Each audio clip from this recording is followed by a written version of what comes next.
That's suspicious. And many would agree. It does look suspicious when prices rise fast, inflation slows down, and yet your wallet still takes the hit. It's easy to assume that rising prices are always caused by inflation, and sometimes that's true. During periods of major economic disruption, Coronavirus has now entered a devastating new phase. The U.S. death toll from the virus has surpassed. As we saw with the COVID crisis, costs go up and businesses often raise prices in response. But here's what many people miss.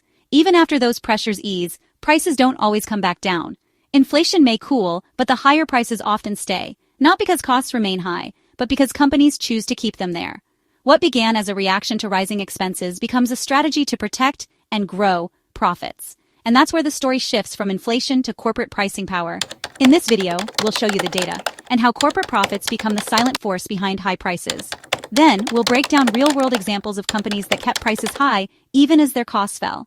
And finally, we'll look at what can actually be done, from government policy to consumer power, to bring prices back in line. Solely to blame on Biden and his administration, inflation with food and energy, all the above, he's the one that needs to be taking responsibility for that. While headlines solely point to politicians as the only cause of rising prices, the data tells a more nuanced story. Let's take a closer look at the lasting impact of the inflation that was sparked by the COVID-19 pandemic. According to the Federal Reserve Bank of Kansas City, in 2021, corporate markups rose by 3.4%, while overall inflation was 5.8%.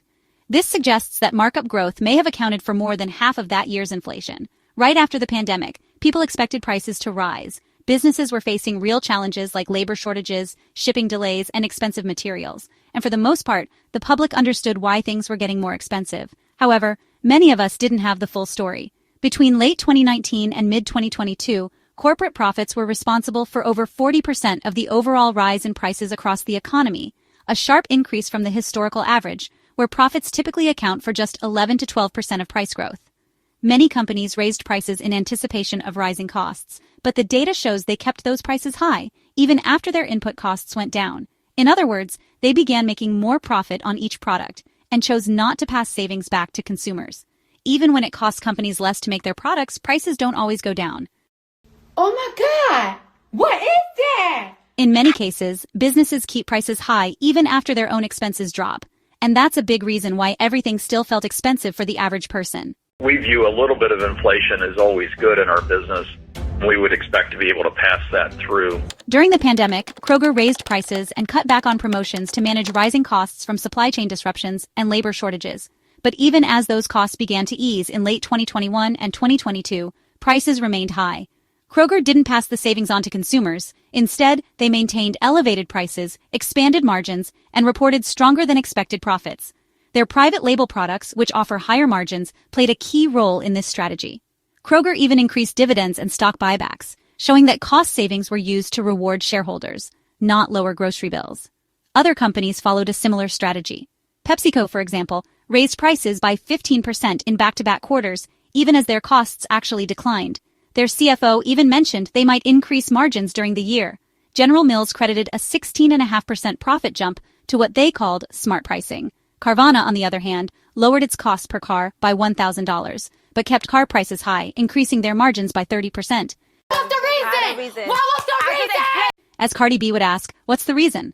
Well, it's true that many corporations raised prices in anticipation of inflation, but when their costs later declined, they didn't pass those savings on to consumers. Instead, they kept prices high and reduced their cost of goods sold to boost profits. So why aren't companies more upfront about what's really driving these price increases? While they often acknowledge the details in investor meetings, the average consumer just doesn't hear those conversations. Publicly, the narrative around inflation often focuses on politics or global events, and honestly, that worked in their favor, allowing companies to raise prices without facing much scrutiny or pushback. Too often, politicians are more focused on blaming the other party than addressing the real issue: unchecked corporate pricing power. But there are real solutions. The government can strengthen antitrust enforcement, increase transparency in pricing, limit excessive markups in key industries, and give agencies like the FTC and DOJ more power to go after corporations that engage in price gouging. Historically, Democratic administrations have been more active in pushing these kinds of reforms, but it's up to us to ensure that all politicians, regardless of party, consistently advocate for them. Here's the bottom line. Even when inflation slows and business costs drop, prices often stay high. That's no longer just about inflation. It's a choice many companies make to protect or grow their profits. And when new disruptions come along, they often raise prices again, blame something else, and never lower them. It's a cycle that hits everyday people the hardest. So the real question is, are we okay with that? And are we okay with Washington telling us things like this? Short term, a little pain, and people understand that. If not, it's time to demand that our leaders hold corporations accountable and make sure they're not taking advantage of consumers.